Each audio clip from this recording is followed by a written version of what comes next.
Welcome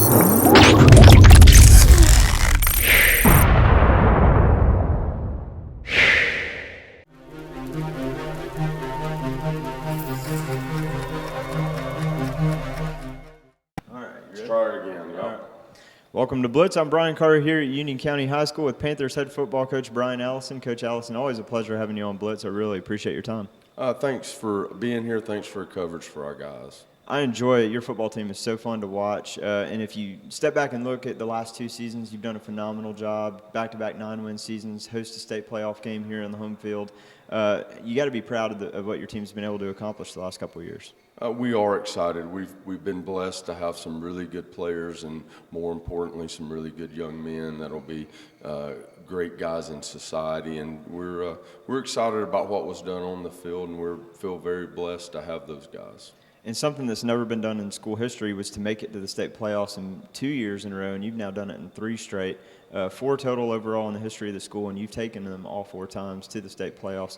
What does it mean for a program to kind of put themselves back on the map of being an annual powerhouse team in North Georgia like you've done the last 3 years? Well, I don't know if powerhouse is exactly where we're at right now, but we're excited about what's going on, and I think that we've raised the bar a little bit in Union County as far as Union County football and the level of competition, the level that we compete at, and where we want to be as a program, not only just in football but in all of our sports. Now, unfortunately, both this season and last season did not end the way you wanted it to. Heartbreaking losses 2 years in a row on the home turf. That elusive playoff win. Talk a little about that and kind of give our audience some idea of how the level is completely different when you jump from the regular season to the playoffs. Well, it is. The caliber is much higher, and the quality. We had an opportunity to win a ball game against Bowden, and we should have won it, and we didn't. And there's a bunch of plays throughout the course of that game that we could go back and look at and change 1 or 2 of those plays, and the outcome of that game changes. But I think we've got to do a better job during the season and preparing ourselves for that playoff game. And I don't know that that's happened necessarily in the regions that we've been in. We've been very fortunate to win some ball games, and hopefully, we're getting ready to change regions, and hopefully in doing that, it'll better prepare us for the playoffs. Let's talk a little about that Bowden game. I can't remember the final score. It was over 100 points scored, 1 point difference. Just a heartbreaker having to watch, especially for your seniors and Joseph Mancuso to see their career end that way. But what was it like for you from a head coaching standpoint to be on the sideline and watch them, potentially just tie the game up to go to double overtime, but then they decide to go for 2? I imagine your heart had to be racing, even if on the outside you were holding it together pretty well. Well, I think the score was 56-55 is what the final was. And I had thoughts, and we had actually called a play at the end of the 4th quarter to go for 2 with 18 seconds left. We were going for 2, and as soon as we did that, they called timeout, and then we kind of got together as coaches. We changed our mind. We kicked the extra point to tie it, and then we scored, and then I kicked the extra point, and then didn't really think a whole lot about them going for 2, and I probably should have. However, it probably wouldn't have changed the decision on going for 1 at the end when we scored in overtime. So I think if we'd have gone for 2, we'd have missed it. Then all they had to do is kick it. So, and he was very close to not getting in. So it was a great call on Bowden's part, and give them a lot of credit.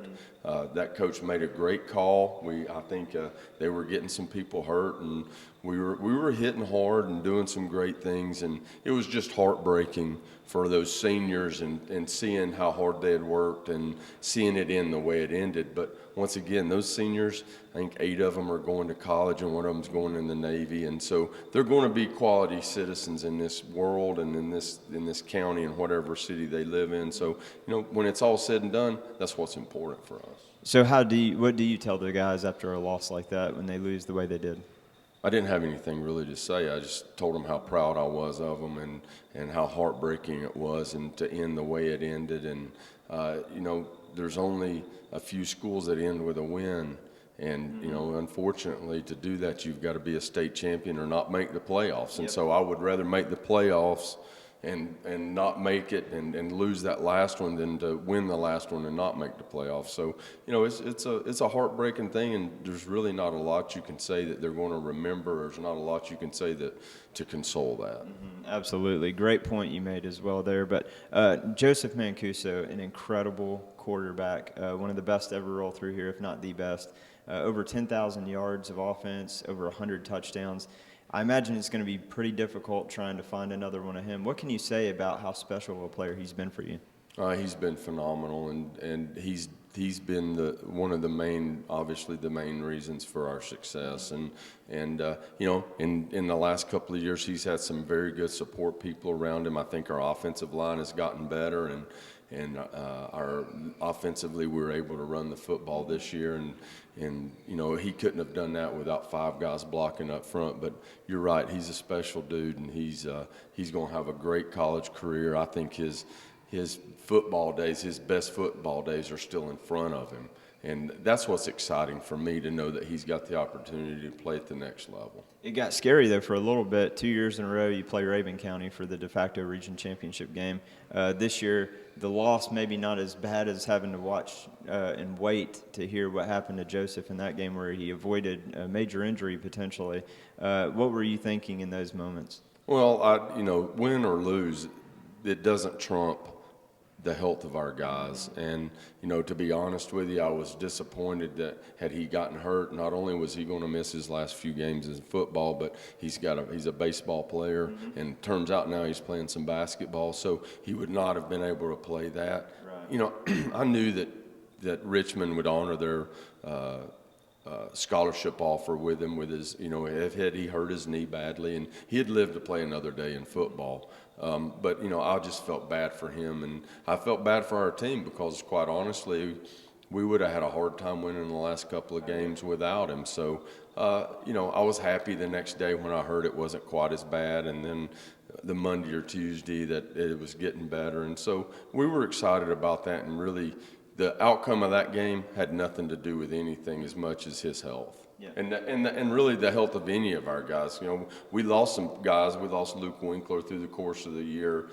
Slade Thompson we lost, and all of that hurt us at one point or another. And unfortunately, no coach is immune to turnover, and you have that daunting task ahead of you to replace one of the state's all-time best quarterbacks. He's in the top 10 in passing yards, 5th all-time in all-purpose touchdowns. How do you get around trying to replace? It's hard to replace a Joseph Mancuso. I mean, that's a lot of offense. Yeah, and when we'll have to replace him, just like we did 3 years ago when we lost Luther. Some other guys stepped up, just like last year when we lost Chase Barnett. Some other guys stepped up, and so now it won't be on the shoulders of the next quarterback. It'll be on the shoulders of the coaches and the 11 players that are on the field. So there's no way to replace that. And, we don't have one in the program right now that can do what he's done or do what he with the potential that he had. But we've got some guys that that can fill in and fit in, and we'll do that, and we'll just be next guy up. Yeah. And speaking of next guy up, kind of moving up Union County, you guys, with the region realignment, have now jumped to 3A, which is something that the school has never done before. And from what I understand, this was voluntarily, actually, to jump into a new region. What was it that was enticing for Union to want to jump into 7 AAA rather than stay in 8AA with Rabun County and those guys? Well, it was a district move, and it was done through the district, and thought that it was the best thing for our school system overall. We were getting ready to go into a region that, travel-wise, we were looking at playing Elbert County, 2.5 hours or better, Social and Oglethorpe, 2.5 hours, and then as it turned out, in what we thought would be Putnam and Monticello, which would be over a 3-hour trip for our guys, and then the short trip would be the hour trip to Clayton. So we just felt like that travel-wise, that it would be best in our best interest. Thought that we would stay local and we'd be able to play teams like us, like Fannin Lumpkin and Dawson, and that's kind of how it's fallen out. We weren't thrilled to have GAC put in the region, but it is what it is, and we'll deal with it and move on. But it was going to be a tough region as it was, but really the travel, I don't think that's fair for our guys. We're coming back from Washington Wilkes, which would be about like going to Putnam. And we're on the mountain at 2 o'clock in the morning and with it foggy. And I don't think that was district-wide, didn't think that was a safe situation for our kids. And how do you feel like this team will kind of roll through the growing pains of moving up a class and having to replace big-time playmakers like Mancuso and Gilbert? And you said kind of instill a new system, really. Well, it'll be a tough deal now. I mean, it'll be an adjustment. It'll be a different brand of football. It'll be a more physical brand of football. And our guys will just have to make an adjustment. And us coaches will have to make an adjustment. And we'll move on and we'll get it better. It's going to probably take a little bit of time, but our guys are going to be in the weight room. We're going to be working. We're going to be practicing hard and doing all the things that we need to do. And I think it'll be the same with all of our sports. I think it'll be a small adjustment, and competition-wise, it'll be a little bit tougher competition from top to bottom than what we were facing.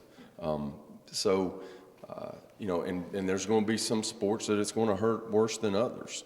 But we just feel overall district-wide and what was handed to me from the administration was that this was the best thing for us.